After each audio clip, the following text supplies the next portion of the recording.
আমি বিশ্বাস করি যে কেউ কিছু পাওয়ার উপযুক্ত হলে জগতের কোনো শক্তি তাকে বঞ্চিত করতে পারে না। নবজাগরণের পথিকৃৎ চিরযৌবনে উদ্দীপ্ত স্বামী বিবেকানন্দের বিখ্যাত কিছু বাণী। আপনারা দেখছেন আপনাদের প্রিয় ইউটিউব চ্যানেল সুধারস অমৃত বাণী। তিনি বলেছেন, জগতে পাপ বলে যদি কিছু থাকে, দুর্বলতাই হলো সেই পাপ। সর্বপ্রকার দুর্বলতা ত্যাগ করো। দুর্বলতাই মৃত্যু, দুর্বলতাই পাপ।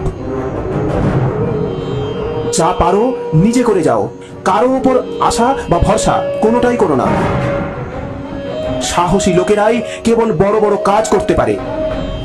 যে মানুষ বলে তার আর শেখার কিছুই নেই, সে আসলে মরতে বসেছে। যতদিন বেঁচে আছো শিখতে থাকো। একদিনে বা এক বছরে সফলতার আশা করো না, সব সময় শ্রেষ্ঠ আদর্শকে ধরে রাখো। আমাদের জাতের কোনো ভরসা নেই, কোনো একটা স্বাধীন চিন্তা কাহারও মাথায় আসে না, সেই ছেঁড়া কাঁথা নিয়ে টানাটানি। উঁচুতে উঠতে হলে তোমার ভিতরের অহংকারকে বাহিরে টেনে বের করে আনো এবং হালকা হও, কারণ তারাই উপরে উঠতে পারে যারা হালকা হয়। নিজের উপর বিশ্বাস না এলে ঈশ্বরের উপর বিশ্বাস আসে না। ঘৃণার শক্তি অপেক্ষা প্রেমের শক্তি অনেক বেশি শক্তিমান। পবিত্র ও নিঃস্বার্থ হতে চেষ্টা করো, তার মধ্যেই রয়েছে সমস্ত ধর্ম। জগতে এখন একান্ত প্রয়োজন হলো চরিত্র। জগৎ এখন তাদের চায় যাদের জীবন প্রেম দীপ্ত ও স্বার্থ শূন্য।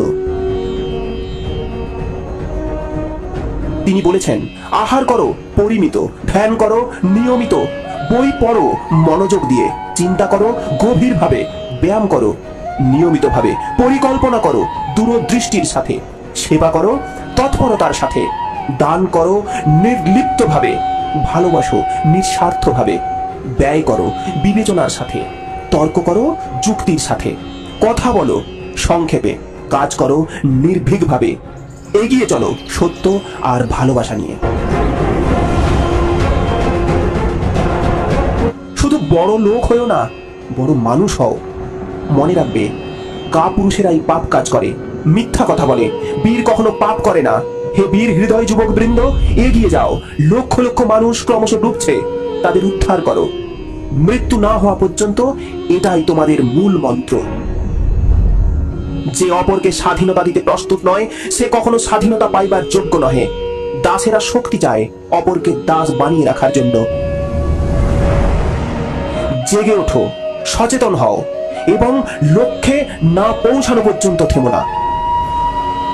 যারা তোমাকে সাহায্য করেছে তাদের কখনো ভুলে যেও না। যারা তোমাকে ভালোবাসে তাদের কখনো ঘৃণা করো না। যারা তোমাকে বিশ্বাস করে তাদের কখনো ঠকিও না।